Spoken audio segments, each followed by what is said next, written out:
And we're live. Wow, 30 seconds it says we're live. I I don't never, know that how doesn't much make sense. backfill. God, if you are catching before the 30 seconds of like live, I'm like not even hitting the button yet. Like I'm so sorry. what is showing? Like I Welcome haven't to even hit. Weekly Mojo, where we don't know what the fuck is going on, and we're in like almost week 30 at this point.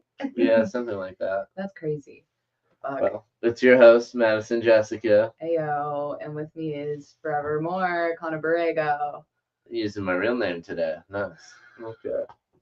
It's always commentary on what I do, so stay tuned. It's always fascinating. That's because you don't consistently call me the same thing, you It's know? whatever It's pops all in my about head. spontaneous. All right, well, it's a beautiful Friday. Not quite our normal Thursday, but then again, it's been 2 weeks since we've had an episode in general. Yeah, it's Happy Valentine's Day. crazy how quickly the time flies when you're just like going from one place to another and another and another and another. And we got in at like 1 in the morning, so I've been in KC for 12 hours now, which is it's nice to be home. Yeah, Happy to be here. we had an early start to the day, or I did. Yeah. Yeah, another day.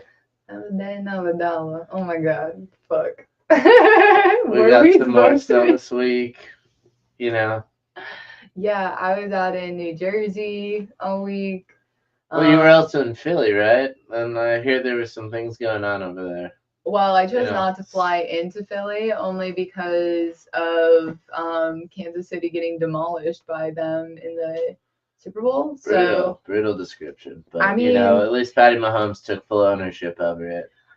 to which I'm like, he's that shows you how good of He's a a good player leader. you really are. Yeah, if you're gonna take accountability in that regard when it's not even only on you, it's It like was it's it was a everything. big poured on him, but like Travis Kelsey had some fucking There's glass hands, brick hands, whatever you want to it's say, I think grease on those hands. there has been a lot of conversation on this already, and like we're not a sports podcast, so I'm not gonna fucking like set toot our own horns. But I think the difference in the collaboration and the fun that the Eagles were having, like they just were able to ride the energy that they were able to like.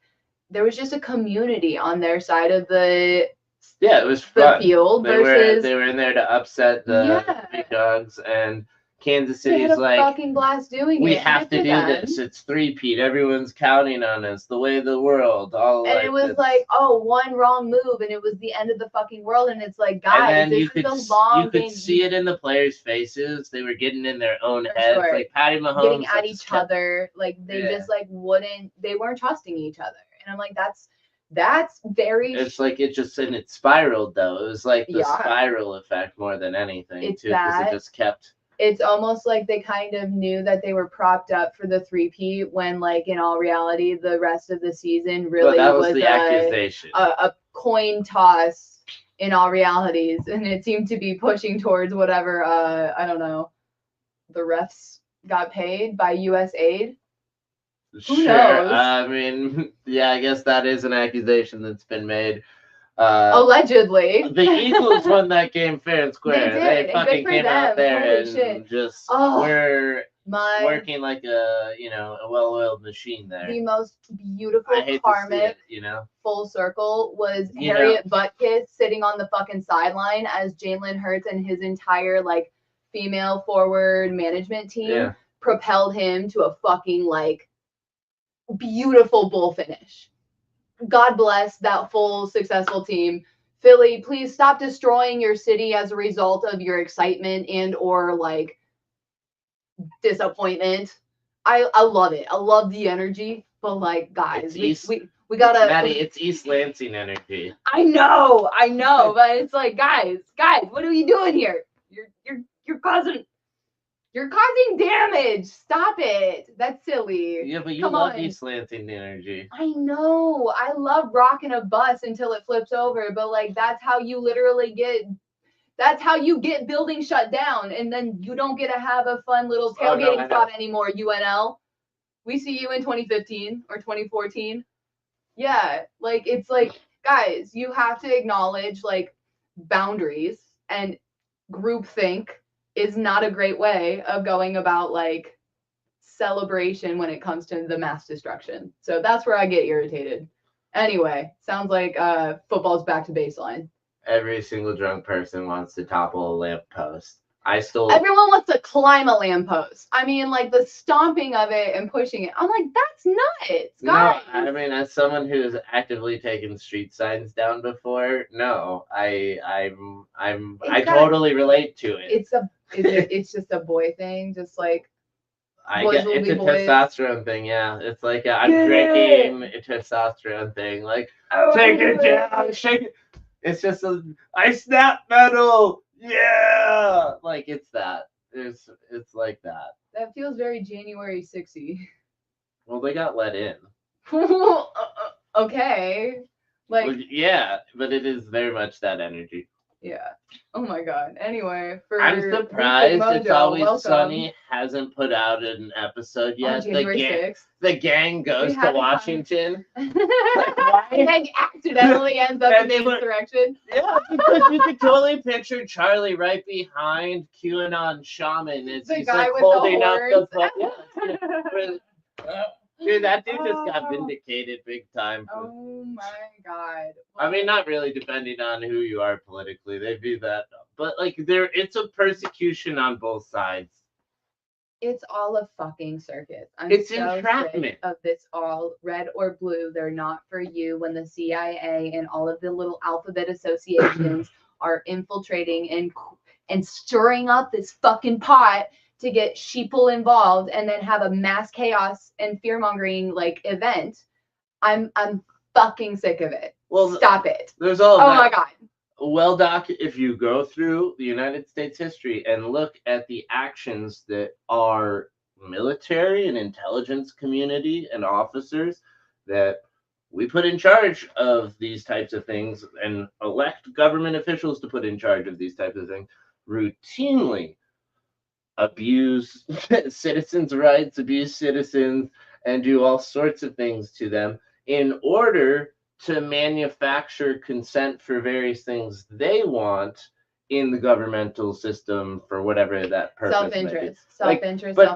I'm like, it's well documented. Granted, a lot of it's old because we only declassify things after 50, 75, 100 years, because if you let the population that lived through those things learn about it, it's a problem. Well, it's why you see every 4 generations ends up like coming full circle on the what the fuck is going on to us and why are you doing this to us? Well, yeah.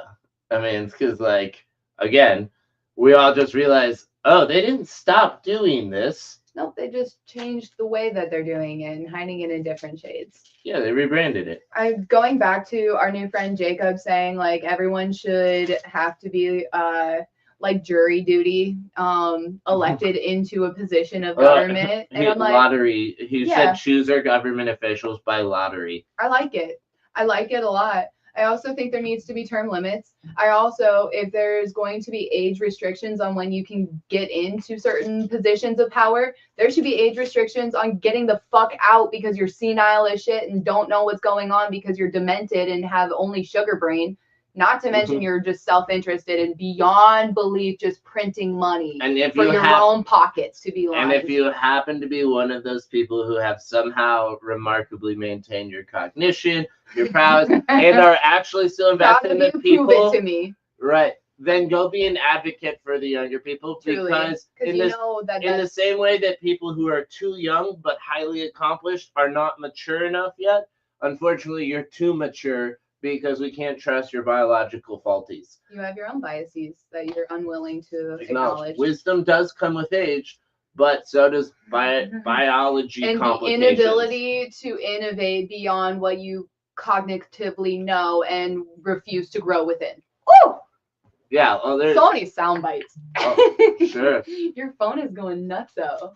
Yeah, entrenchment is a huge thing. Yeah. People, well, it's just like Nancy's brothers at her house. Oh, okay. Well, I was just figuring it was all just validation to what we were saying, and getting into it as my phone just goes off. Well, it's Valentine's Day, so it's just really fitting and appropriate that we get to talk about your favorite subject matter on such a romantic day. Truly, true crime is my true passion outside of people's hearts and maintaining homeostasis in their bodies.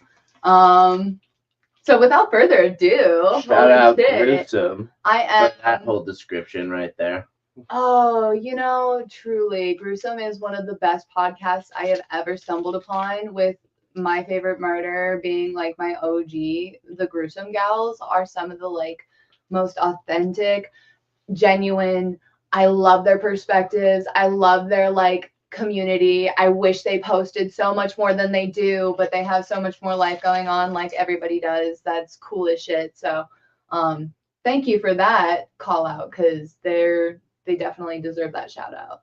Oh yeah, no, I figured, so that's why I was like trying to play more wordplay. You're talking about anatomy and murder and joking around, so it just seemed natural to bring up Gruesome. Truly.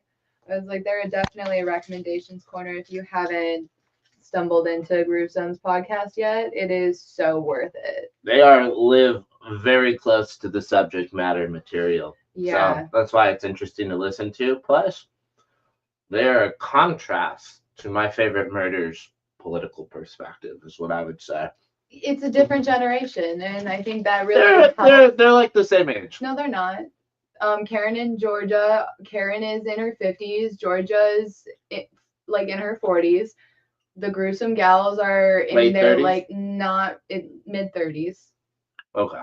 Like they're basically at the beginning of where maybe Georgia started. So you've got beginning millennials and middle millennials. You have Gen X, and then you have Gen X. Sure, you have Gen X, and then elder millennials, and then you've got on the more closer to our millennial version, which is probably why we very much enjoy. I was just gonna say they're rural versus. Oh, and that also. That was awesome. They're from Indiana, versus being from fucking LA. So that's all I'm saying. It's completely different vibes. They care about different things. It's more relatable from my perspective.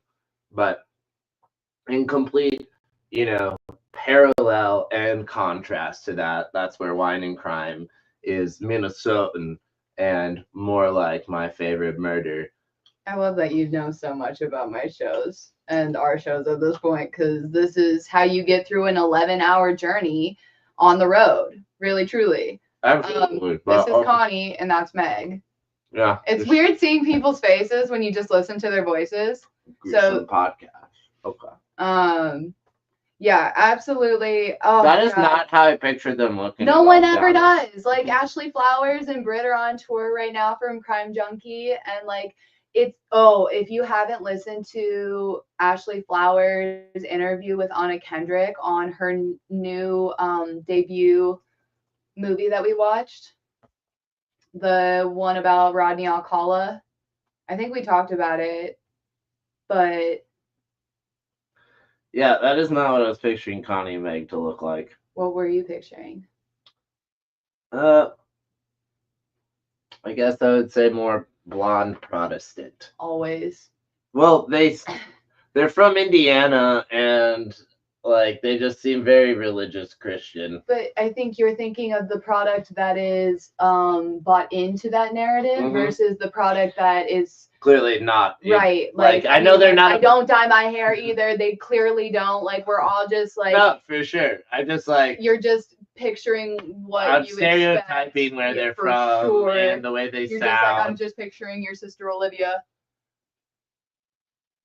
Yeah, I guess on some level. It's more like Reese Witherspoony, though. Sure.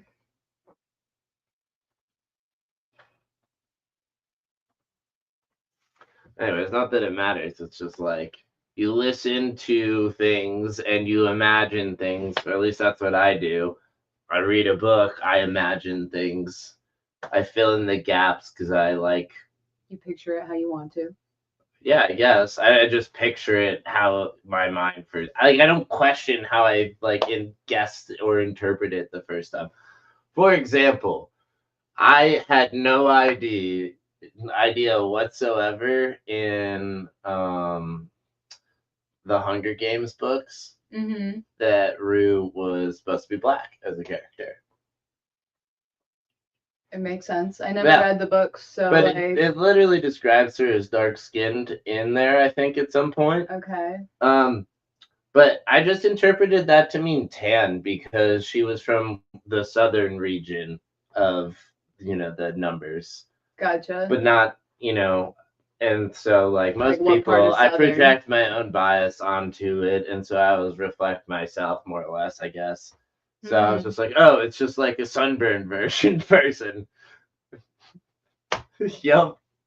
Wild. I mean, but like that's the thing. Like when you're reading books, it's like you your connect with however imagination. you Yeah. do. So it's why it's so important to connect with people also, I think, is probably the like. Well, sure, but like I know people, and that's still Sure. how I would interpret it. Because like Mhm. I don't know, that's just what happens in my how you are? imagination. No, I just was carelessly reading, didn't interpret the detail right.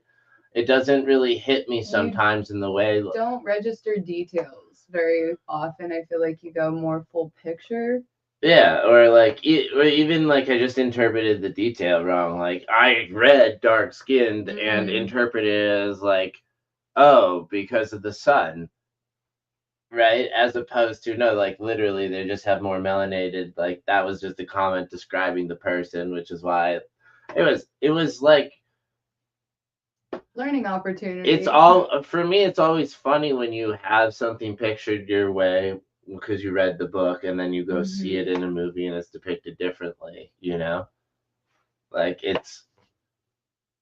I don't know, that's just all I was sharing. It's like your mind does some funny things when you don't have a picture in front of you to reference. Right. Woman of the Hour is the movie that we watched that Anna Kendrick, Jesus. Oh, that one. Directed Yeah, her the directorial game debut. show that she went home with the serial killer dude or whatever. Yeah, so that's based on true events. She did a phenomenal job of capturing the the suspenseful anticipation of knowing that your body like feels something is wrong and like you can't escape that moment where she's like fumbling where he's asking her for her number at the very like in the parking lot. Anyway, she does creepily like she does an incredible job of describing that, and she was interviewed by Ashley Flowers, who does Crime Junkie, and it's on there. So everyone should definitely go check that out. I am very much using that as a segue to say, Anna Kendrick, please, for the love of God, I need a spinoff of this bad bitch. I'm California dreaming of Carol Daly, our weekly Mojo bad bitch. She is incredible and I can't wait to get into her story. But essentially, I need a spin off version now that we've got like this little true crime baddie in the making to cover Carol Daly. I like their website. I just hate that it's a Squarespace site and they didn't put a favcon in. Squarespace does it for free because that's where they're at in this like that's where they sponsor their podcasting. Yeah, I know. It's like it's more so because I'm jealous. I'm trying to build something that's in the same business space. I mean, offer them your work. They want to stay with Squarespace for now. Squarespace does have better infrastructure at this point in time. I'm still building, but anyways, they have a favcon here, right? This Jeep or like they have a logo. The Gruesome Podcast. But they should be putting it up here where this block is from Squarespace. It just makes it so obvious that it's a Squarespace site. But the more you know. Yeah. And also, I don't like black cube symbolism. Why?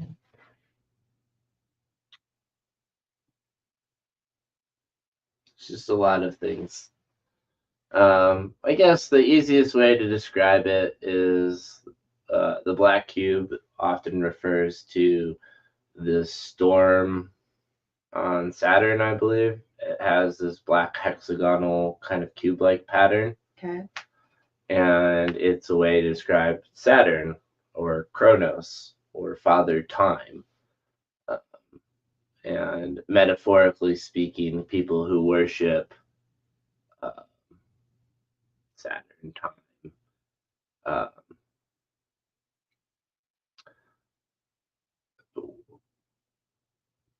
It's a finite linear view or perspective on the world and on reality rather than what reality is, which is Ever changing. quantum rather than linear. Sure.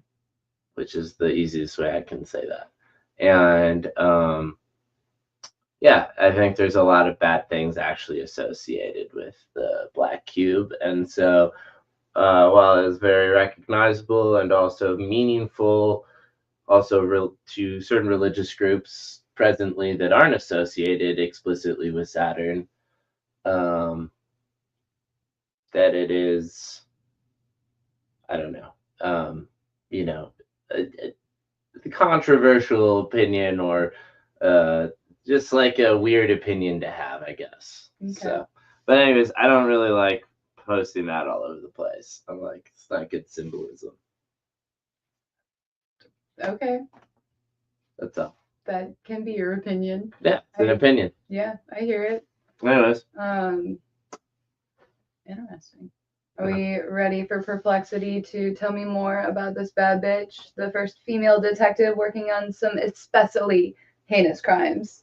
Do you know what that's from? That's SCV. Yeah, nice work. I've seen like 6 episodes of that before. It's one of my favorite. When I'm at the hotel and have cable again, I will find You'll either just find that channel where it's playing Law on and Order repeat. Oh, the SVU. camera just moved. Or HGTV. Hey, now we get some sunshine in our day. Boom, your big ass booped us. Okay, guess we'll do that then. Not bad, not bad. So we moved again. Hi, you come in? No, you hang out down there. All right. We'll have Perplexity explain the black cube afterwards. Okay. Okay. That's better at it than me. All right. Carol, I have to see how to spell that. Yeah, this is. So we have another baddie with this. This will be the first of 2 carols that I had in the works, which is cool because this is the first time that I've had the same name of the person. But I had Carol K, the badass bassist we'll be covering here soon. Basically halfway complete, if not like 3/4 of the way done. Carol K, the bassist. Anyway, I finished her in a fucking day, and then I was like, I can't do one carol and then have another carol to follow. So, long story short, I don't know why my brain operates the way that it does, but we're just listening to her. Trust your instincts, kids.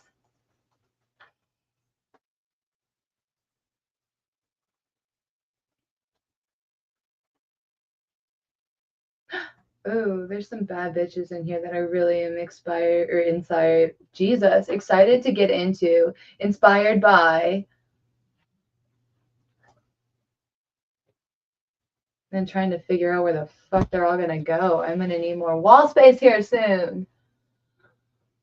Ooh, this is new. What? The images? Yeah. Interesting. Oh yeah, that's the badass photo that I took that from. Nice. Right? She's so cool. She's so cool. I love it. Look at that. Oh, that's fun. Cool. Are you narrator or Anne-Marie? Or Carol? How are there 3? There's Carol and there's Anne-Marie, and then they also gave us a narrator. So, do you want to be Carol? I'll be Anne-Marie and narrator. Sure. Okay. So, this is me as narrator. Alrighty. Gather around, true crime enthusiasts. Today we're diving into the thrilling tale of Carol Daly, a trailblazing detective who took on the infamous Golden State Killer. Let's imagine. This is why we love this bad bitch. Oh my god. Let's imagine a cozy fireside chat between Carol and her longtime colleague Anne Marie Schubert, Sacramento's district attorney. No way. Ooh, so I got another bad bitch I gotta like add to this. Potentially. Yeah. And I will be playing the role of Anne Marie. So, Anne Marie Give Schubert. it to me, baby. Yeah, thank you. So, in my best Tobias Funke, that's a good inside joke, I hope. Arrested Development. Yeah. Carol. Karen would be so proud of that. Carol, you've had quite the career. How did you first get into law enforcement? It's funny, Anne-Marie. I was working as secretary at the Sacramento County Coroner's Office back in '68 when my husband showed me a job posting for female deputies. The pay was twice what I was making as a clerk, so I thought, why not give it a shot? Hell yeah, babe. Know your worth. We were heading into the year of '69, weren't we? Oh my God. The rest is history, but I couldn't have been one of the first women in the department. Right about that. People often mistook us for secretaries. That's still a fucking thing. But I stayed focused on the job, determined to prove myself. Little did I know I'd soon be facing one of California's most notorious criminals. Ah, the East Area rapist case. Uh-huh. That must have been intense. So this is interesting. Before he was coined the Golden State Killer by Michelle McNamara, God rest her soul, the book I'll Be Gone in the Dark is just such an incredible collection of all of the materials that she was getting. She's the one that said that the East Area rapist and this other individual, like there's a bunch of different names for this same person that they then called the Golden State Killer. Wild, right? So there's Visalia Ransacker, the East Area rapist, and then he basically transitioned into murdering couples. So like that escalation was they it took a labeled minute him as to a new person each time because it wasn't the same MO. Exactly. And it was in jurisdictions that were different, so they weren't communicating with one another, and like very, very siloed information, much like all of the rest of the government is today. So it took basically Michelle queuing in on this like crazy ass rabbit hole, trying to connect all the dots, and then being able to communicate with some really key partners within the department to then be like, hey, these people this is the same person. It's just an escalation in their MO. Which it's like, that's so insane to think about how many people end up assaulted or peeping toms in certain versions of their life, and then that it escalates. And how many fucking times that like they'll get caught in those moments, and then they get just like, oh, well, you have a lot of like really successful life in your way, like you could be a good boy. And it's like they don't, because they don't fucking change anything. They just like kick them out into the rest of the world, and then they like, get to be serial offenders or get away with it more. Yeah, and I only smirk because I literally had that grace of God moment happen to me recently. Crazy. At the same time, and I'm like, I needed that also. The and girl in front of you did not get that same grace. Because no, I was not even talking about that. I was talking about speeding like 10 over on the way home at 2 a.m. just a few weeks ago, getting pulled over. Yeah. And I have a speeding ticket that I haven't paid. So anyways, there's a whole complication surrounding that I didn't want to have to deal with at that moment in time. And by the grace of God, these police officers decided they didn't want to handle it either and let me go. But like, it's exactly shit like this where that stuff happens, is it not? Like, that's why, well, sure, but that's also exactly how bad people get away. Yeah. In a way. That's literally how Ted Bundy got away with so many things. I don't think I'm a bad person. I could count on but I'm just a like, fucking thank God for that. At the same time, at this moment for me, yeah, I know. I'm just like, it's literally that though, because I have to imagine, if you look back in the history of all of these crazy ass serial killers, I would say that 8 out of 10 times they were investigated prior, and the police officers were just like enamored by the character charisma of these Yeah, I men. know. And they're like, oh man, it couldn't ever be this guy. It's like he just knows how to talk to other dudes. It's like what fucking it is. that. It's He's like, literally "What's just up, bro?" appeasing and fawning for other men, where in reality he's like, I fucking hate women because I just want to be them or objectify them or hate that they reject me. And I'm like, seek internally, sounds like or right, fucking but I go don't. die. Because like ultimately, if you can't keep your own peace, then it is not my fucking position to like tell you anything differently. Yeah, I don't know. It's Everyone wants a person, sure, but I'm ultimately like, you can't. You have to be your own person. If you can't be comfortable in yourself, which if you're dealing with something from a on the sexual orientation spectrum, and you like don't want to feel like these feelings towards other men, okay, explore that for yourself. Like, I don't know what to tell you. Stop making women responsible for your inability to process your own emotions. speechless. So We can get back to the narrative of Carol Daly because it's cool to see you're how, like, oh my god, all this toxic masculinity is tied up in, I don't know, rapists and killers and serial killers and Yeah, all I kinds know. of this escalation. I know it does. Yeah, I'm sorry. I'm just trying to help bring it full circle here. So I just think you know, your rant is contextualized for people in case they lost track for a second. You know, there was a rational basis for why we're talking about this in the first place. I just am really sick of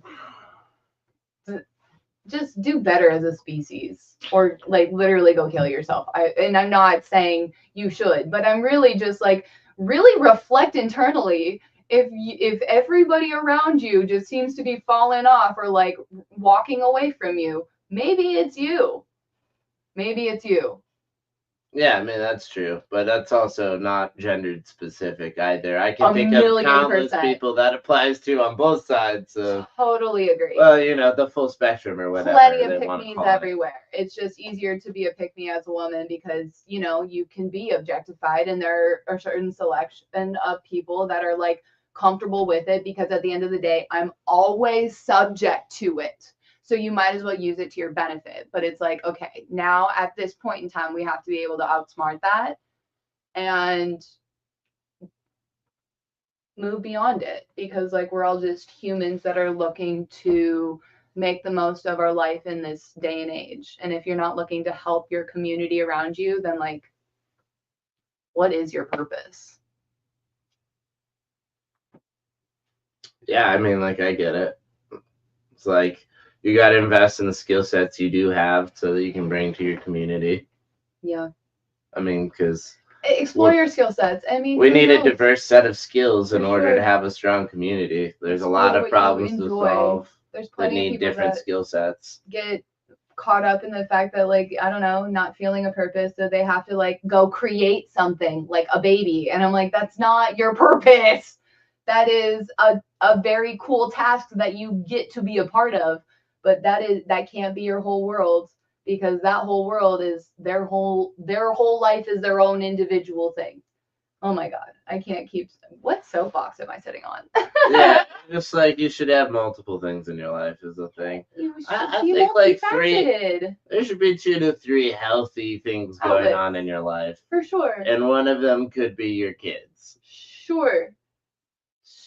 I think family is in there. Sure, yeah, your family, if you want to put it that way. Your partner relationship should be a different relationship than like your kids, and your relationship. I wasn't saying the relationship was the thing. I was just saying like family dynamic there that you should be investing in. Having a family though is literally like running a little mini organization. Right. So I'm saying like you can probably do 2, 3 organizations at a time as a person. Right. You know, you can have a job, you can do family, maybe you can have a side hustle business, maybe you can do other stuff. And now we're like, you can have the American dream and have it all, and everyone's like, no, you actually can't. And I'm like, I get it. That's always been the American dream. It's just like the people who've been here longer captured a whole bunch of value, and now the American dream is passive income through having money already. Yeah, I mean, it's Which is basically like, great, if you don't have win the money, lottery. if you don't have money, you sacrifice time and presence To maybe get equity in something that then balloons in value that you can then, if you're smart enough, leverage to diversify into a bucket of assets so that your future descendants can live like wealthy people. American Dream sounds like so fucking exhausting. Like, pull yourself by your bootstraps, kid, you know? I mean, it's like, sure, but then you end up in that position with generational wealth and you're insulated from reality. So And far. some people in those positions are motivated to do good, and then they're the elite who fuck everything up and ruin everything because they're out of touch with reality and maternalizing the problem in their approach to it, going very top down, telling people because they're highly educated from these elite schools that they know more than them, Well, and so and that's thus the are better difference. qualified to solve the problems. And all the wheels fall off because everybody knows it's actually way better to just let things go grassroots up and maybe help support break bottlenecks. But the way most of our systems work, we go top down to create the bottlenecks, which is so well stupid. because they want control at the end of the day, and these individuals that are wanting this control are not looking to better the people. They're looking to better their own self-interest. It's all in their own self-interest. But some of their self-interests, a lot of sure, these it could be bureaucrats helpful for the people, but like is I don't think it is massaging their egos. And when you have a trust fund, it's for massaging your ego because you feel guilty about the privilege you have of not having to work hard to live. And so this is what I was trying to say that makes the problem so much worse because they are so out of touch with reality. Mhm. They can't imagine how someone who's working hard can have a different perspective than them, or someone who's had to work hard and then is educated can have a different perspective to them. It's confounding. But okay, but that just sounds like men not having the emotional intelligence. It's not just men. This is I'm like Dolly Parton knows. This problem, in my opinion, extends more largely to privileged women because I think a lot of privileged men in general like are just like, great, I'm gonna go play the casino and go live on a boat somewhere and fuck off, whereas and don't have the guilt over it. Whereas the guilt lives with the women. Oh, which in the is nonprofit spectrum. Okay. Oh, and the government. This is quite literally what I'm talking about because that's how the trust funds can afford to subsidize the shitty pay of the nonprofits. Unless you run the nonprofit, then you can make a boatload of money off of it because those executives make bank. That's where it all goes. Not all of it. I mean, the majority of nonprofits are not beneficial to society, and they're not actually helping anyone or any of the like problems they're looking to solve. They're just Coleman G Cancer Research or whatever. What's Susan G. Coleman? Thank you. Cancer G Coleman, is that what I said? I don't know. LOL. Colin G Coleman. I don't know what you said, but yeah. Anyways. Jesus. What a fucking... Yeah, well, but I mean, my point is, how much money have they raised to solve breast cancer, and how much more aggressive has breast cancer metastasized since they've been incepted? Like, not to call them out, I don't think they're producing the bad problems, but I don't think they're contributing to solving the problem in a meaningful way. But I think that they might even be prevented from it, or might be like perverted into not solving it because it's so much more lucrative for the medical industry to treat problems than to cure them or to treat the root of the issue. They just came out that they're not treating anything because there are specific plants like wormwood that target specifically breast cancer cells within 16 hours of ingesting wormwood and like another specific herb. But because it's a plant and because they can't patent a plant, nobody is choosing. What do you mean they can't patent a plant? We were talking about Monsanto and Gargill earlier today. They know how to patent plants. They have a stranglehold over the seed monopoly from the farmers specifically. So farmers cannot buy seeds or keep their own seeds. They cannot patent the genes they force of the plants to purchase new seeds every single year. So all of our entire global food industry economy is based on 2 different seed corporations controlling the entirety, other than like the few like self-made farmers that are able to cultivate and make their own No, but if you do, and do maintain you know what they native do? plants. Do you know what they do? They fucking come in and they take your shit. No. Well, yes. Not. Well, I mean, but they have to do something legally first before they do that. Do you know what they enact have to legally? martial law? No. Treason. So what they do is they get land on property nearby, right?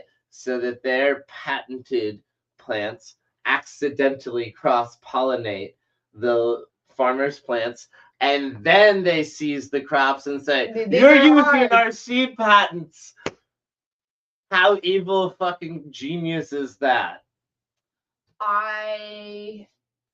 It's as good as the lawyer who figured out that if your kid signs like a zero arbitration agreement in Uber Eats, then you can't sue Uber over something your driver does, like, or whatever. Like, they did this also with Disney. If you have a Disney subscription, you can't have sue something if something bad happens at the theme park family. to you. You have to go through arbitration. I'm like, and the lawyer that figured out that, like, oh, because we're the same corporate entity and because you agreed to these terms here and they're general apply to the company, we can technically apply them over here. And then, like, I mean, that's what engineers do, but they're engineering the law because the contract is the law that governs the relationship. It's insane. And, like, what person spends time figuring this out other than a lawyer who spends, 4 years studying this shit? Well, oh my fucking God. This is just, it's literally like, what can we get away with and enact upon these people? And then we'll pay retributions in a class action lawsuit when we have to. Right, because the cost of doing good is always lower than the fine they charge you after the fact. It's the fucking Ford Pinto all over again. History repeats itself, guys. The government is not for you. That whole framework, which is so annoying, it's like encouraged by the regulatory system to pursue stupid, cheap shortcuts because it's safer, because the cost risks associated with pursuing that path rather than pursuing any other path. It's just asinine. But yeah, I lost my train of thought. I hate when that happens. What a fucking rabbit hole we have taken ourselves down. This is just like some wild ass shit. Yeah, so the East Area Rapist, it was very intense. Intense doesn't even begin to cover it, really, Emery. It all started in 1976 when I responded to Jane Carson's rape. The attacker wore a ski mask and spoke through clenched teeth. It was chilling.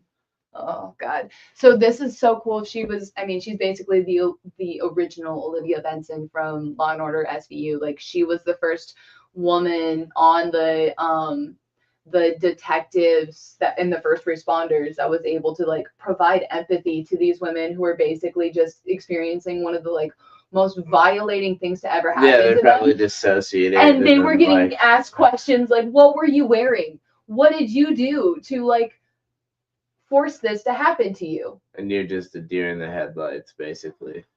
Why would you ever want to subject yourself to that? Because like, I just would want to forget. And no wonder women have autoimmune diseases at like 80% the rate that men do. Because like, we can't help but internalize things when nobody listens to you. Yeah, well, that plus the sugar consumption. Yeah, that's not autoimmune disease though. But like, yeah, sugar disease is definitely an issue with dementia and wanting to forget. That book I'm reading, Good Energy, I'm pretty sure it was saying that a lot of autoimmune diseases are also tied to too much sugar in your metabolism. See it. So I'm pretty sure that's why I was trying to say that. I hear you. I'm not an expert in this space, so that's why I don't want to disagree. I don't want to claim it that strongly, Sure. But I think there's more like a metaphysical, spiritual elements to it, because like when you're with a partner that doesn't have your interest in mind, their DNA will literally like turn on specific genes in your body that will like cause cancer and cause autoimmune disorders. Really? Yeah. That's weird. Why would your body kill itself? It's not. It's responding to the DNA that was introduced to it. Oh. And if your partner is not in your best interest, like you see this all the time with girls that are with partners that they either like gain a lot of weight or they like have no weight essentially because they're either their histamines and their body is responding to what is energy being sucked from it and also killing it from the inside. If your partner is not for you, is just using you, you know. Mm-hmm. That's what I'm getting to, is there's a lot more like underlying spiritual like metaphysicalness that I'm wondering how much of that is being brought into the Good Energy book, because I feel like it would make sense for Good Energy to be talking about all of that in general, but it sounds like it's just metabolic processes in general, like, which I appreciate and I think is very necessary. It's very holistic though in terms of the way it's talking about food and whatever. I'm excited to read it. It's talking about the importance of sleep and breath work, but not from a woo-woo perspective. Mhm. I bet the author might be that way, but would never, because they have a medical background. Yeah, she's an MD from Stanford, and then she was very disappointed in the education she received, mostly because all MD programs are bought and paid for by the Rockefeller Foundation. Were bought and paid for by the Rockefeller Foundation. Not anymore.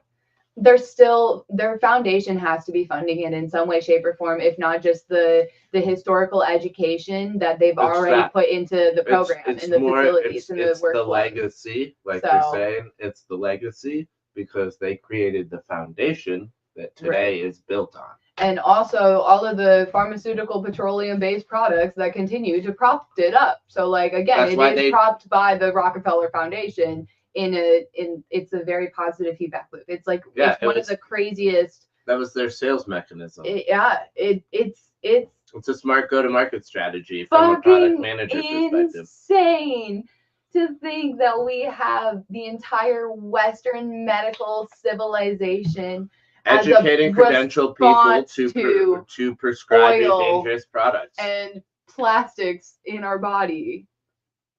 Oh my fucking God. What a sick care system. This is about Carol. No, this is about Valentine's Day. Sure.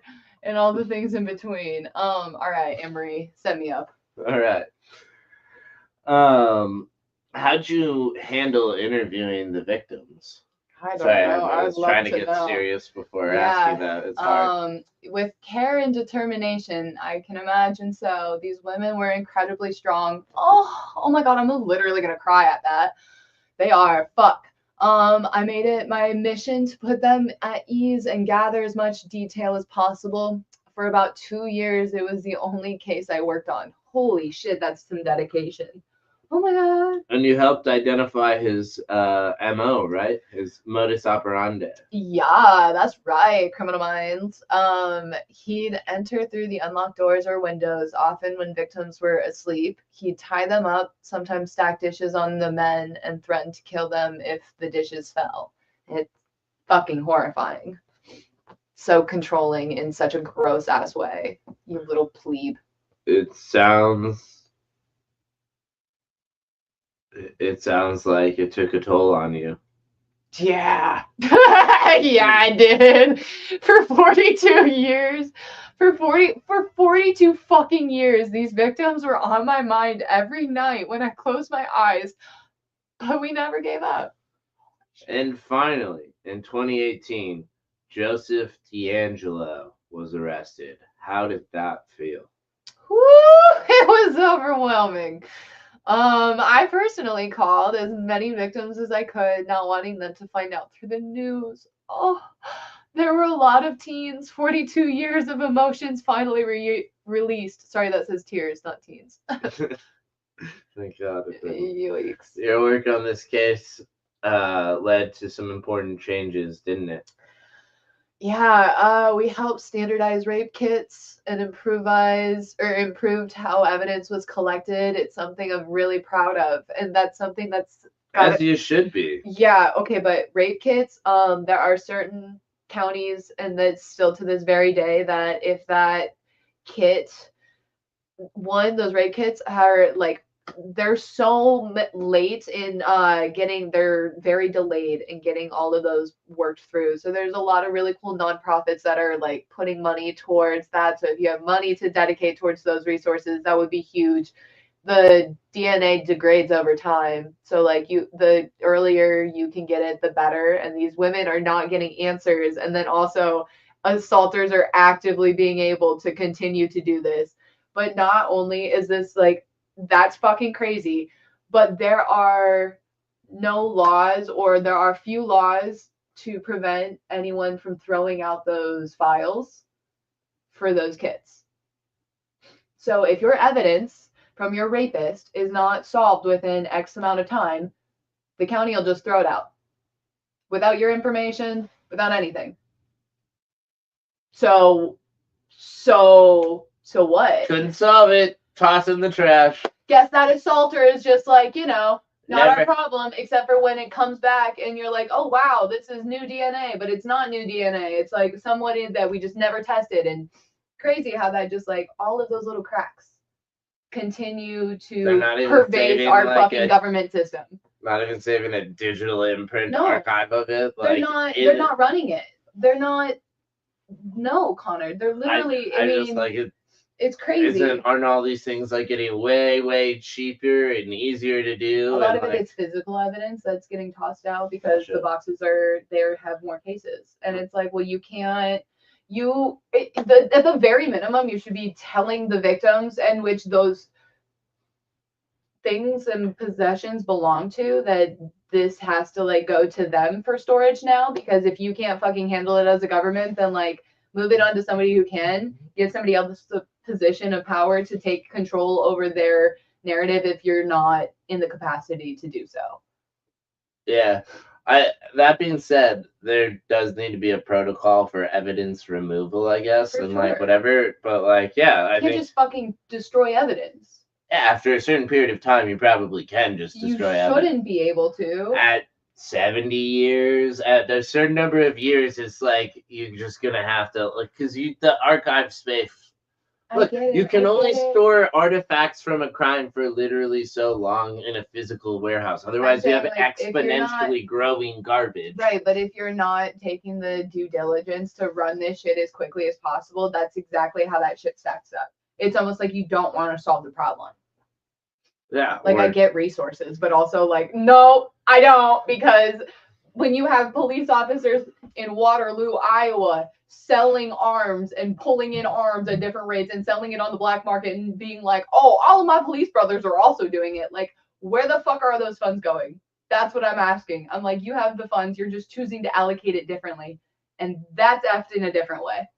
Yeah, well, I was just going to say, they don't let smart people become cops, and you would need smart people to solve crimes. Oh, and I mean, no disrespect to the cops that do go out there, because I know that they do put their lives on them. Problem work, but it's like, yeah, they have. There are really good people out there who are cops, and I'm not trying to disparage the role. It's like we do have a reason in some capacity for this. But they're looking for authoritarian followers and like people not broadly, but there are plenty of people that look for that 100%. And I'm also like, you want to like enough for it to be a stereotype. Who goes in? I mean, like, if you want to protect, aren't there other ways of protecting other than like police officership? Because I'm like, we still need that on some level. We do, you don't want to discourage it entirely. But I'm also like, wouldn't it be more beneficial to have like community?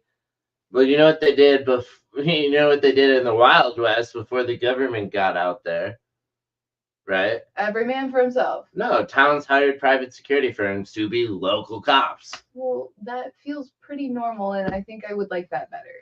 Right. You just hire it. Well, it's even better because it makes them more accountable. If one Yeah. security firm is not Fucks doing a up, good I'm job, you like, fire them right. and you shouldn't have get more of a shouldn't contract be to able the to other one. hide shitty security guards in a situation. Like, Yeah, I'm well, just like, that's the problem with bureaucracy because the system itself can never be thrown out. It is the system. You have to work within it.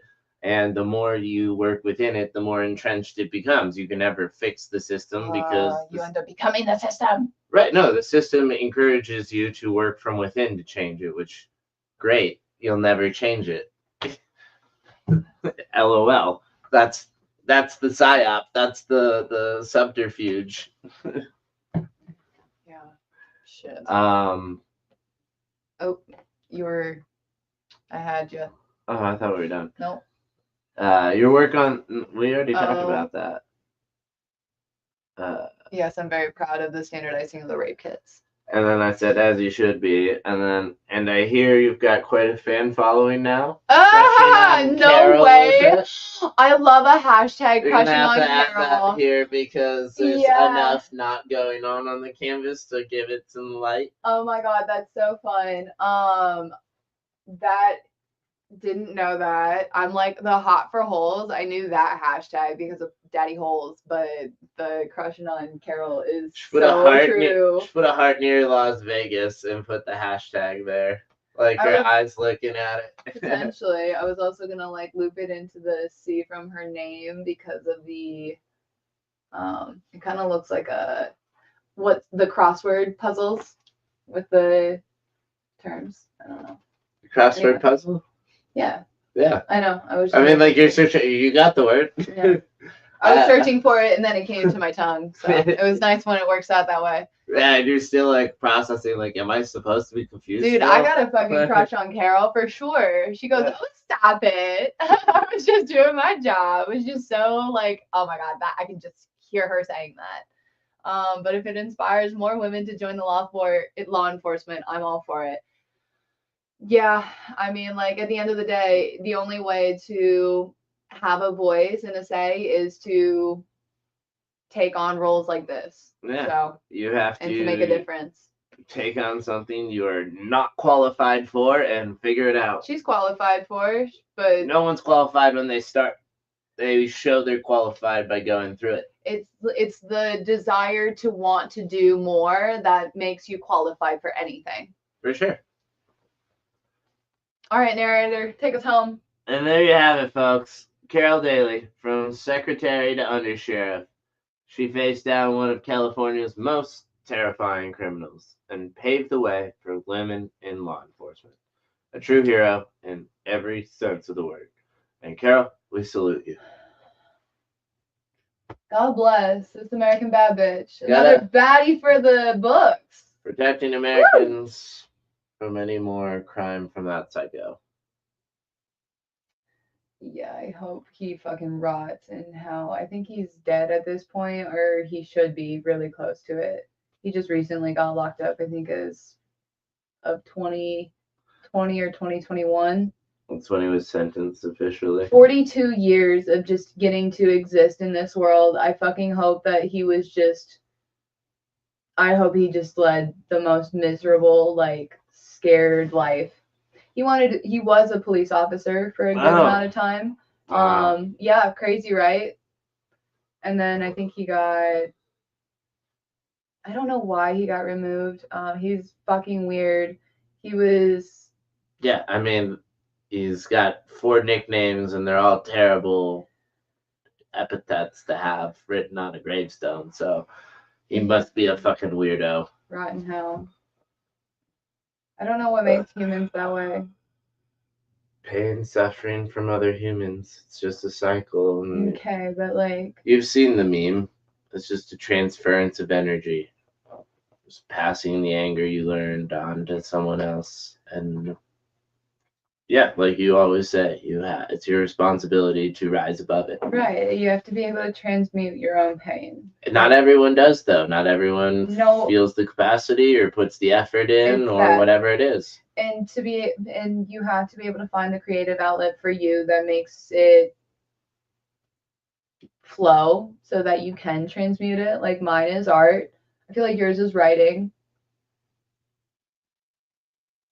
Well, it's just talking. It helps to like, yeah, soundboard off of or like release the information off of your like mind and chest. Yeah. I'm like, I could be writing. I do release it that way sometimes, but I'm just like, I just say it. Yeah. And then it's done. I don't care. I'm over it. Is that so? I mean, yeah, for the most part. I'm sure you can identify some times where it wasn't true. I'm a person, I'm a human, Sometimes I'm, more attached to something and then it lingers longer, but other times I feel like I'm pretty detached and get over things pretty quickly. I don't fucking care. I understand the detachment, so to speak. Yeah. You wanted to get into your black box theory. Oh yeah, I was gonna thank you. Yeah, well, we're wrapping up on a longer ep and just hanging out, I suppose. Can you explain the esoteric symbolism behind the black cube?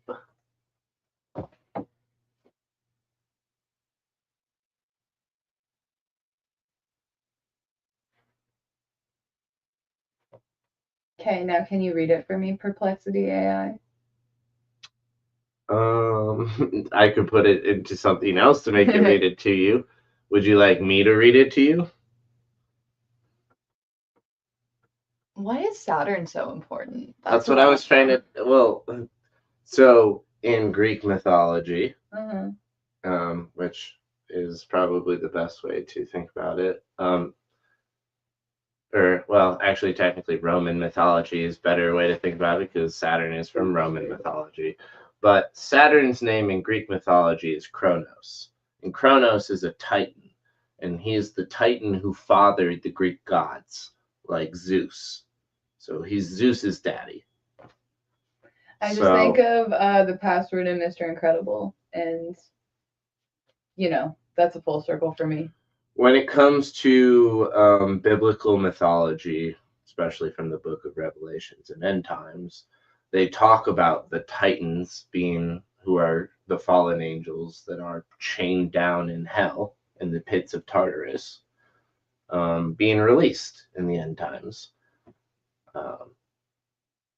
Anyways, interesting. So there's all this shit where like the black cube represents the devil and 666 and all this shit. So I'm like, I don't like Squarespace on that alone. It's just like, no offense to them. I know they're doing good stuff. And like, I can be also biased because I'm building a competitor and I'll fully acknowledge all of those things.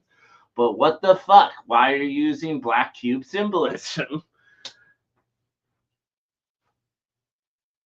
I'm just like, I get Why it. don't you ask Perplexity? Why does Squarespace use their black box? Why does Square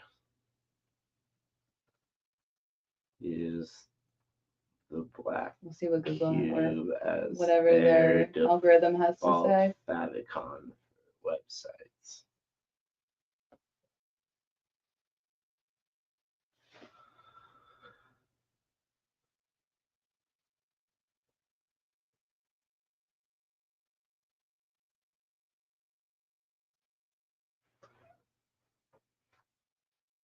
No, LOL, not what I meant.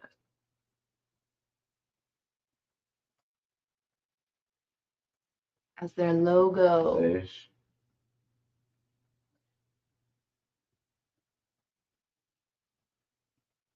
Ugh, what a wild fucking world.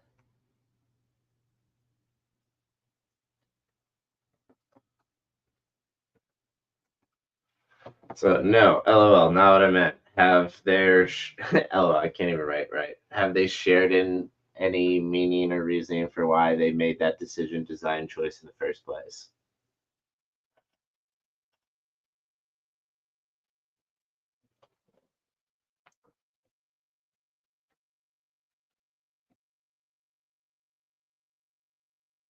Well, nobody They wants just to wanna- listen to us read. Yeah, so the answer is they've never explained why they did it. Okay. Is what it is. I And guess. they discourage users from leaving it asking? as their default. But it's like, why do you make it as the default then? Right. Why wouldn't you opt in the logo that they clearly have? Yeah. Anywhere else. Anyway. Anyway, yeah, it's exactly all of those things. So, time immortality, material reality, just like say it's a divine source of life. So we're in the black box, and it's basically like just defining that it's very Truman-like, or like, leave me alone, stop confirming. Just kidding. I appreciate the confirmations. But yeah, it just feels like the black box is what we're living in today, and whether you take the red pill and the matrix forms around you, and you can see beyond this current realm, is really the. You mean see beyond the veil? The veil is thin. It's the full moon. We're coming through. I know, it's crazy. I say woo-woo words sometimes now. Yeah, it's almost like you're bought into the collective idea that, we can only see 0.1% of what is visible light, and everything else is surrounding us. How in the fuck could you possibly think that there'd be not something else around you if that's the situation? Wait, so you're saying I believe in science because I believe in electromagnetic frequencies and different spectrums of waves that are exist like beyond like the ability to see it. They can exist. I've used the radio. I've used the cell phone. I know that I've used Wi-Fi. Right. No. I mean, sure, I've used lights. Those things you can see. I've used Wi-Fi. I can't see Wi-Fi. I know it works, so therefore it exists. Right. I'm like, I don't know where spirits and like the ethereal beings exist on the spectrum, but I have to imagine it's on the electromagnetic spectrum. It's on the ultraviolet spectrum, I think, on that side versus the infrared side. I mean, I wonder if the dark resonating souls and like the demons, so to speak, or like the dark entities end up resonating in that infrared side of the spectrum of wavelength, because it is really just all about the frequencies that you embody. I mean, if it's like they exist in the visible light spectrum, then I think it aligns probably with the chakras, right? Because that's like where how it manifests in human form, though, Connor. Sure, but if it's going into the ethereal, so to speak, right? And where are you at within that spectrum? Right, you can flow a lot more freely. Well, I was gonna say the cycle repeats itself again. So there's a cluster down the bottom that's bad, like you're saying, and a cluster near the top that's good, but they're both in the non-visible side of this side of the spectrum. And they just ebb and flow in. But I think those might be the creatures of hell, and there might be good creatures in hell fighting bad creatures in hell, and on the flip side, there might be good and bad creatures in heaven also fighting. And there's that frequency on the other side of the visible light spectrum that you also can't really see sometimes. But I don't know if there's as much discourse in heaven and hell anymore, and that's where the discourse is happening here on earth. It's like, I think that's when the fallen angels occurred, and that's like why it feels so tumultuous here. But I don't know. Maybe. I don't know. Right? Because it's like, if you think about it in the ways of the chakra, like we have all forms of the flow of energy within us, like from the most highly now intercreated with your community, and then very base, like only desire what is like gonna ground you, but like essentially if you can't think beyond sex and like your blood flow from that specific moment in time. It's relevant for what I want to share also now. Yeah. So it's about the fallen angels. Right. And what made them fallen was just wanting human women. They chose to be on earth with human women, and that's what made them fallen. Okay. But it's, when you think about it that way, it has more to do with the fact that they are being excommunicated from their species in a different way, and it's not so it's biased. It's one human. It's perspective. human. It's not divine. Right. Is what I'm trying to say. While For they sure. might be relatively have been more powerful beings, and thus we perceive them as divine at the time, and thus we interpret them as things like angels, right? The fallen angels are not any different than the other angels, other than the fact that they liked human women. Well, they gave in to No, their because human that's actually what the instincts. Bible says, is that they No, it's like, yeah. preferred the human women. Well, and I'm like, but why though? Is it control? I mean, like, is it the ability to get, like, I and I'm like, think the do Epic they, of Troy explains it best. While misogyny and toxic masculinity is absolutely terrible and awful, and same with objectification of women, it is all rooted still in this exact same thing, which is men's obsession with capturing? the pinnacle of women's beauty. It's just And capturing and so, wanting what they don't have. in a way, and like there's, you know, when a woman is captivating, it is captivating. They're like sirens. And I think that's a part of what mythology is, often telling a story of. So, I don't know. I mean, you're right. There Like, is if something beautiful about humanity in it's, its most healthy form, I guess. but then can turn so unhealthy so Oh, quickly. absolutely. Like, look at the Like, if United you're States. leading with your pelvis, then it's literally going to point you in whatever blood flow direction is activating it in that moment in time, instead of moving beyond the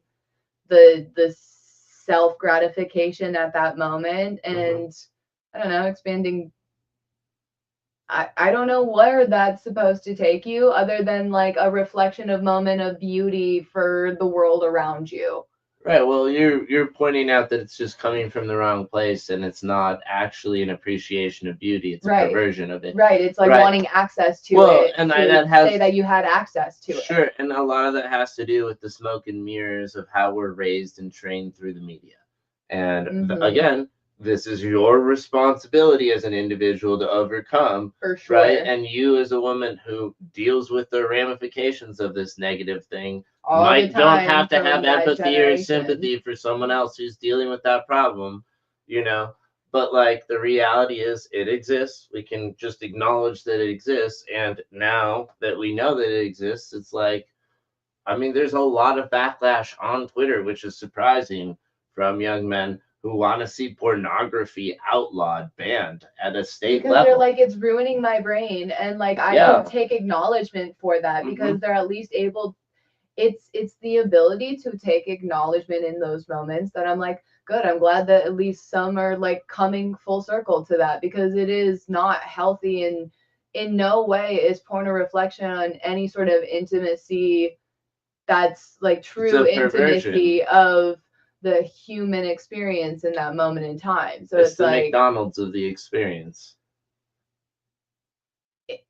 It's the Temu and Shein version of it, because it's exploitative human trafficking and exploitation of resources and bodies and objectification in all of the ways, shapes, and forms. And all of that additional stuff in the industry on top of it is even worse. Like, it's really there was an egg farm in Georgia, the country, where there were women, hundreds of women that were fucking humped like cows for their hormones, and harvested their eggs every month and sold on the black market, and they just had that exposed during the Super Bowl. Like, this is all a fucking show for entertainment to hide the shit that they're doing. This is the intersection of rural feminists and incels. And why specifically middle America is feeling such a huge divide, and why men are getting left behind. It's specifically Christian red. Boys are getting left behind, I should say. Men grow up. Christian red-pilled incels. There's a different section of incels that I would call the gamer degen incels, and they are still very much on the pro OnlyFans side of the discussion. Yeah. So I am like, it's very interesting, the factions, that subcultures, the way that you can observe them in different digital communities. And all of those just make me want to hang out with a bear. I would feel more comfortable hanging out with a bear. To each their own. Or any other animal, in all honesty. I would. I'm not a woman, so I don't have to worry as much about it, you know? So Literally, I'm like, I totally don't get where you're coming from at all, and like totally respect your perspective, because like I haven't lived it, you know? I can kind of imagine it, right? But I don't think I can really imagine it. No, I mean, like, So you know the law of like when the majority is in the favor of one party, it's very much uncomfortable for the other. And like my industry is 80% men, yeah, I mean, 90% men, in all honesty. Like I have 3 female colleague peers, which is, it's kind of like a crazy amount of number by comparison to what like I've had in the past, where it's like I'm very much the one girl you're out of fortunate to be in a 40 woman-led company. dudes. I know It's she's not the that CEO, but she is one of the primary leaders and decision makers in the company. I'm so really that's, you very know, fortunate to have we such don't need strong... to call them out because No, yeah, I this know we don't episode, need to. Yeah, but like just know say that good you're things. appreciated, and I'm just really fortunate to have found some fucking dope ass human baddies in the medical industry, because they're so few and far between. And holy shit, you don't realize how many are in the JD Dancing Queen version of, I did it, so figure it out for yourself. I'm gonna pull my ladder up and basically tell you to pull your bootstraps up. Women that are insecure about their level of position and power at that moment in time, so they couldn't Is this a comment on understand. Hillbilly Elegy? Sorry, his book where he, you know, disparages Appalachia. It's that, yeah. I'm Sorry, calling, I'm calling. I wanted to give more reference because, to what like, you were ultimately, saying. I know where I came from.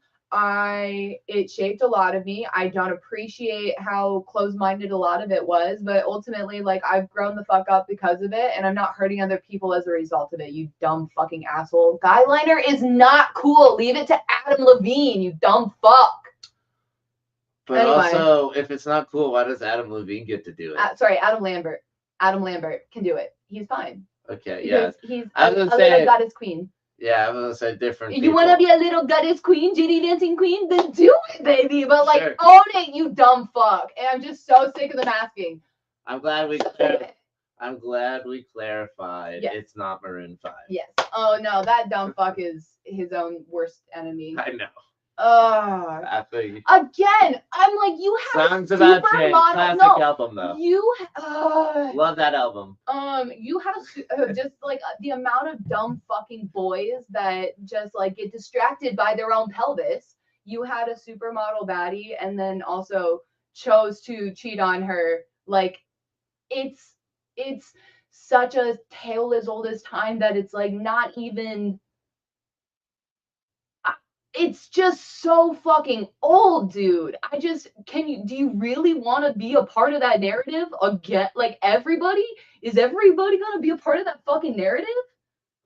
Very few people commit to one thing for a long period of time. And so they don't have very many analogies around commitment in their life.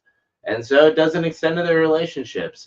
And for people who live in superficial realities like that, I'm not surprised at their behaviors, because all the inputs lead to that output. You know, it's like, yeah. It's too bad that you, as someone in that position with all of those resources, don't take a moment for yourself while you have all of these advantages to do something smarter with it. But you know, like everyone, myself included, we get caught up in the day-to-day and lose sight of things and then never deal with it. Or some people actually do the work. They, you know, do deal with it. But celebrities don't. They have no incentive to. And I think that gets back to, if you're not growing, you're dying. And if you're like, after you reach a certain pinnacle of success, age-wise, if you're not continuing to like I don't know. So this also gets back to our trust fund baby commentary from the very beginning. What do you do, to Jacob's point, when you're born with the financial security to not care about anything? How do you find the motivation to do anything, to find meaning in something, and to do so Money in a isn't way? the meaning, but like Right? money No, is what money sustains isn't the life. meaning. And so Money's it's not like the you meaning, have of course, to, but if you don't have to struggle for money, which is not common, right. that is not a shared experience. Right, you have not to have struggling struggles for in money. different ways. And it's like, unfortunately, that results in like life giving you unfortunate circumstances like losing your friends and family to like horrible traumatic events or addictions, or like it's like you cause your own chaos in the moments where you don't have chaos instilled upon you. Well, and And then like, there's all it's kinds of weird. taking your own medicine. Well, it's also in these communities where all the weird sex trafficking things also happen with children and. Because again, it gets back to if you don't have a purpose in life and wanting to, and it's like that's where it's like if you have all of the money in the world and you're not able to explore. You can either live a hedonistic lifestyle, or you can live. I don't know. That a lot of people choose hedonism. Some people choose service. Right. And I'm like, those that choose to pursue their interests, but in the interest of like helping and benefiting others, I think it's more impactful. But like, it gets back to, is it actually helping people, or is it some dumb thing in your head where you're like, I'm in a nonprofit for such and such random disease, and this is really just like me. Oh my God, I just want to be known for supporting this, or it just Apple TV. God bless. This thing that happened in my life just fits perfectly for me to do this, so that's what I'm gonna do. But I'm mostly just here to be here, because like those are it was the video I showed you of Bethany Frankel sharing basically like her perspective as a woman who had moved past and saw a bunch of girls like just desperate to find the partner in order to get the baby and to get the ring and the house and all of these things. But it's like, what are you fucking chasing? You should be chasing who you want to be as a person, and that will attract whoever wants to be around you. You're not chasing anything. You just should just be like living. I don't chase, I attract, you know? Yeah. I mean, like, you can have goals and set a direction or a vision for your future. Like, it's good not to be aimless, but like, I think it's way easier to just go day by day, see what happens. Yeah. Yeah. And not necessarily spend so much time bogged down and worrying about like what could happen or what should be happening or planning for things, because I'm like, nothing ever goes how you plan it, so what's the point of planning anything? In certain ways. I mean, like, I think you have a general idea. Yeah, general concepts of a plan. Look at how many fucking executive orders there were in that thing. That's scary. Some concepts of a plan. Jesus Christ. I'm like, who had the plan though is all I want to say, because like Project 2025 just seems to be like underway. Wild how that shit works. Arizona's got some fires coming their way, and careful if you don't have insurance, or if your insurance is recently removed it. Jesus Christ, I'm so sorry. Take care, loves. Yeah. Oh, so I was about to be pissed off at Trump for giving Elon a $400 million contract for armored Teslas. I know. But Biden gave Elon that contract. I'm still pissed at Elon for the contract. And it's not very Doge of him to be doing that when he knows how. He was boasting about it, Connor. No, I know he's boasting about it. I'm like, he's just like, I'm doing it in your face. And I'm like, you fucking bloodfish of a huge, like, porpoise whale, leave the fuck alone. I'm so sick of this antic garbage. You're ketted out. You don't know what the fuck you're saying. You're just eliminating words, and you just use a fucking, like, having an accent doesn't make you smart. I want to clarify that. Canada kicked you out. Really? And your family. Yeah, I didn't know this. I learned this when I was in New Jersey this week. Yeah, Canada kicked his fucking dumbass family out, like, and that's why they had to go seek asylum in South Africa. Didn't know that he was a Schnazi. That's fucking not surprising. Again, I'm like, wow, we just introduced it into our whole fucking thing. And then so is Henry Ford. Ford Pinto. Wow, that's a full circle. Mm-hmm. I feel like I'm Balin, the girl that's got Tourette's sometimes with the brain like tisms, where I'm like, five connections. How do I say this? Yeah. Oh, can we just get? I want to get back to him singing Creed. Like he lost his soul. I miss the old Kanye. Nothing. He sold his soul long ago, but then he tried to get his soul back, and they cut him off. And now this is him spiraling. He's fucking spiraling. Good for you, Bianca, for getting out. That dumb fuck ass should not have taken your autonomy and like forced you to do anything that is just not cool and not comfortable. That's just so fucking rude. The new conspiracy is they were trying to that she was a Fed and he was trying to smoke her out of the role.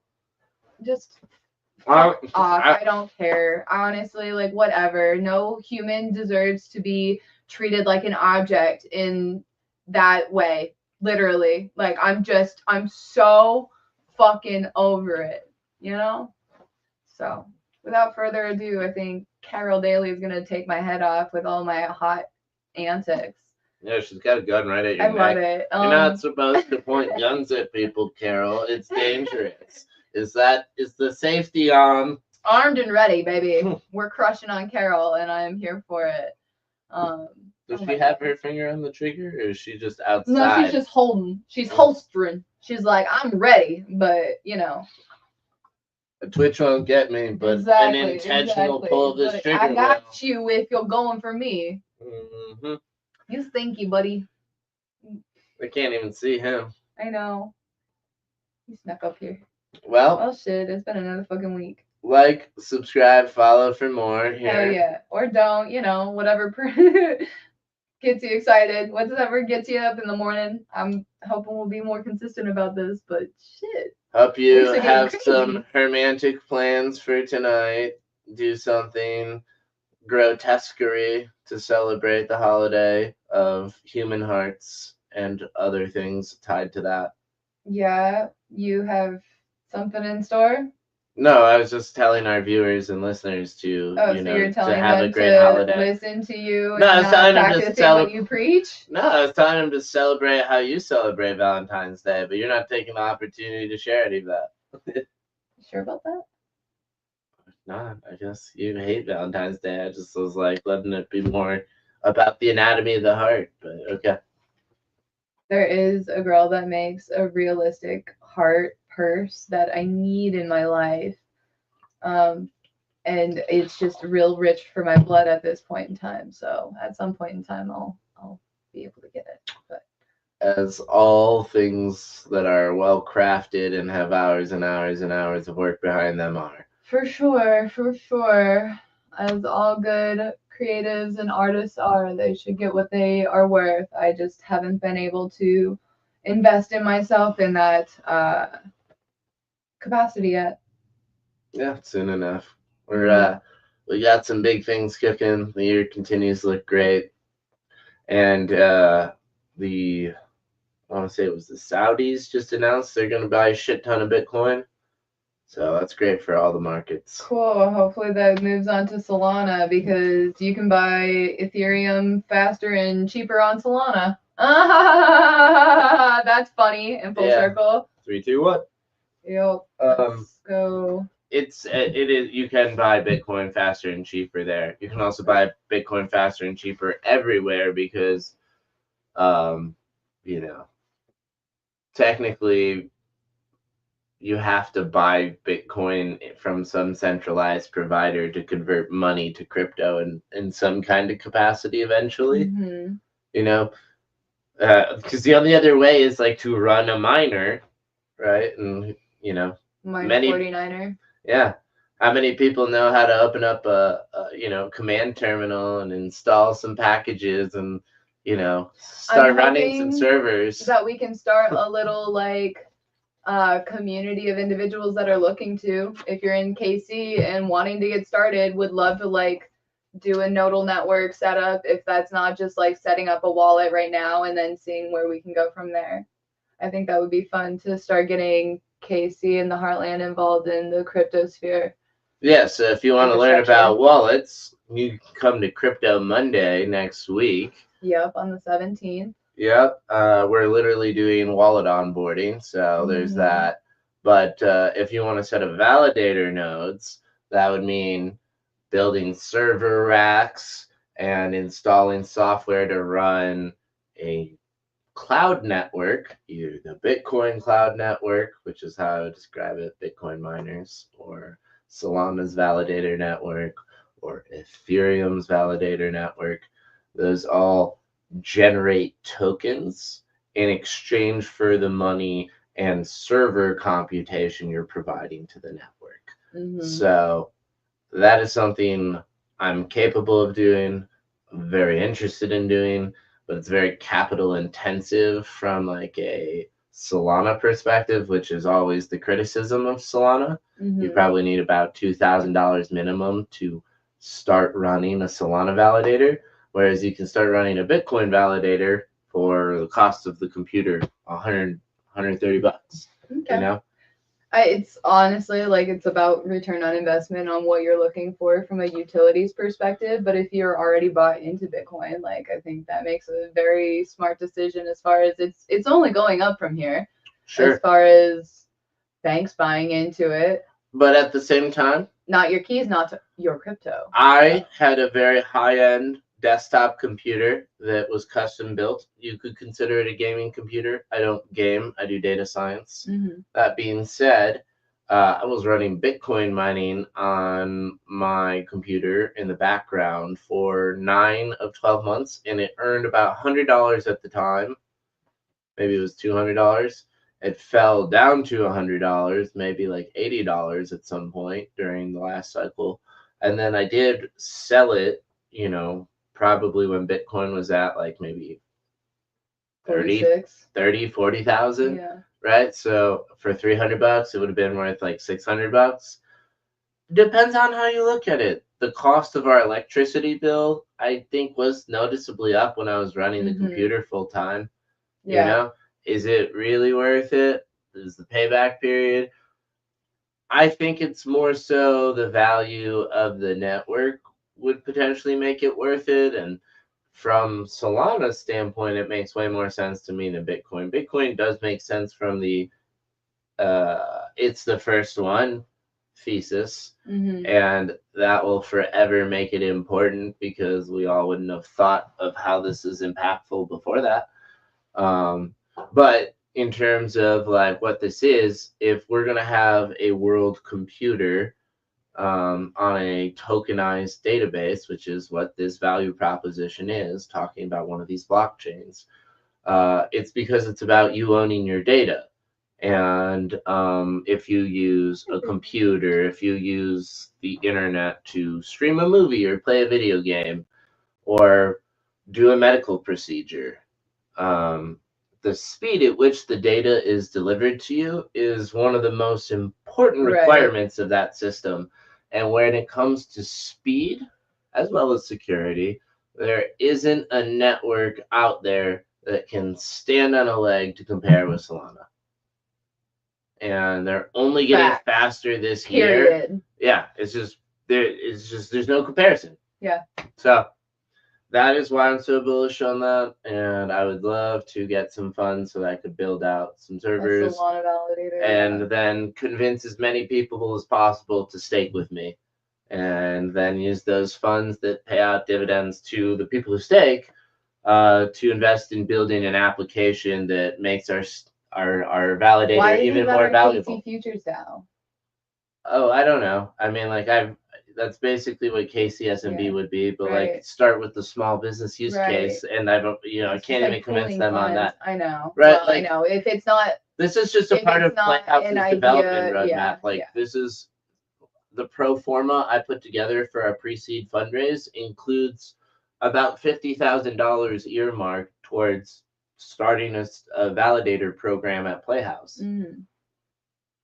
Because if I'm going to build a large-scale software program, I probably want to subsidize my risk as a company and own my point of entry onto the chain. So in order to own my point of entry, I would need to run a validator node so that I could dedicate my transactions to that node to process to the network. And that's literally how some of these ones work. Is there's applications being built on them, like you could stake with the Backpack network, and they're building a wallet for financial assets, but also identity assets, they claim, but they're mostly focusing on financial because that's what the market is today. And if you stake with them, they're building their app so that all of their transactions get processed fastest through their validator. And there are good business incentives for wanting that to be the case. It incentivizes businesses to invest in their tech infrastructure again, to bring the cloud back to home, to distribute the cloud, as opposed to letting Google and Oracle and Microsoft put their spy tapping shit in the middle. But then again, that's just my conspiracy, blah blah blah. But ask app not to track at the end of the day. that's why I'm such a big believer in blockchain and all of those things. So I will stop being on my soapbox right now, since we tried to cancel the episode like 8 minutes ago. So cancel the episode. End the episode. Yeah, we're done. Canceled. Anyways, thanks for letting me go off. I guess it's probably hard to stop anyways. There is no stopping you. Spewing. You just do your thing, honey. It has been another episode of Weekly Mojo. Was it informative for you at all? Stay tuned if you are looking for more rabbit holes that we find ourselves in and then basically forget what we're talking about and then get back to it and then end up in like 50 other full circles. And we could probably end this now because this kind of feels like a morbid ending. And I just want to say there's another baddie in the books and we love her so much. Thank you.